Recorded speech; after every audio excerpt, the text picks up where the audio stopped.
ದೀಪ್ಗೆ ವಾಂಗ್ಚುಕ್ ಇದೇ ಜೈಕಾರ ಇವ ನಡೀತಾ ಇದ್ದಾವ. ಏನಾಗ್ಬೋದು, ಇನ್ನೇನು ಬ್ರಿಟಿಷ್ ಹೇಳ್ಬೇಕಾಗಿಲ್ಲ ಅಂತ ತಿಳ್ಕೊಂಡಿದ್ದೀನಿ. ಇನ್ನು ಮೋದಿಯವರು ಇವರು RSS ಅವ್ರಿಗೆ ಗೊತ್ತದ, ಬ್ರಿಟಿಷ್ ಹೇಳೋ ಅವಶ್ಯಕತೆ ಇಲ್ಲ. ಈ ಎಲ್ಲ ನೆಲೆಗಟ್ಟಿನಲ್ಲೇ ಇದು ಯಾವುದೇ ರೂಪ ಪಡಿಬೋದು ಅನ್ನೋ ಮಾತನ್ನು ಹೇಳ್ತಾ, ಏನಾಗ್ಬೋದು ಇದು ಮುಂದಿನ ದಿನಗಳಲ್ಲಿ ಅನ್ನೋದನ್ನು ಎದುರು ನೋಡ್ತಾ ಹೋಗೋಣ ಅಂತ ಹೇಳ್ತಾ. ಆದರೆ ಇವತ್ತು ವಾಂಗ್ಚುಕ್ ಮಾತ್ರ ಇನ್ನೊಬ್ಬ ಅಣ್ಣಾ ಹಜಾರೆ ಆಗುವ ಎಲ್ಲ ಸಾಧ್ಯತೆಗಳು ದಟ್ಟಾಗ್ತಾ ಇದ್ದಾವೆ. ಮತ್ತು ಯುವಕರು BJP ಮತ್ತು RSS ದೂರ ತರ್ತಾ ಇದ್ದಾರೆ. ಏನಂತಾರೆ ಇದಕ್ಕೆ?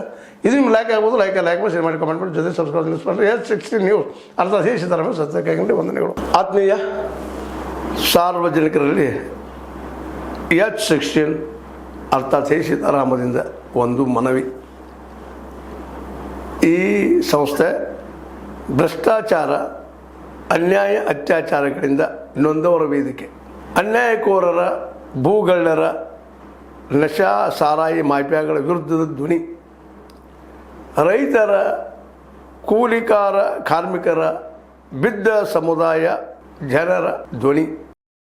ಬೆಂಬಲವಾಗಿ ನಿಂತು ತನುಮನ ಧನದ ಸಹಾಯಕ್ಕೆ ಸಾರ್ವಜನಿಕರಲ್ಲಿ ಕೋರಿಕೆ. ದಾನದ ಸಹಾಯ ನೀಡಿ ಸ್ವಾತಂತ್ರ್ಯ ಪತ್ರಿಕೋದ್ಯಮ ಉಳಿಸಿ ಬೆಳೆಸಿ. ವಂದನೆಗಳು. ತಮ್ಮನ್ನೇ ನಂಬಿರುವ ಮಲ್ಲಪ್ಪ ಇ ಜೋತಾವರ್.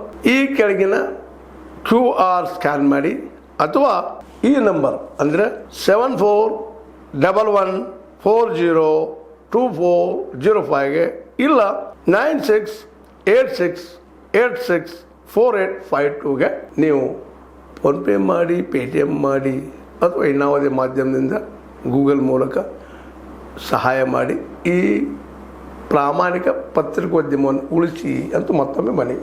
ವಂದನೆಗಳು.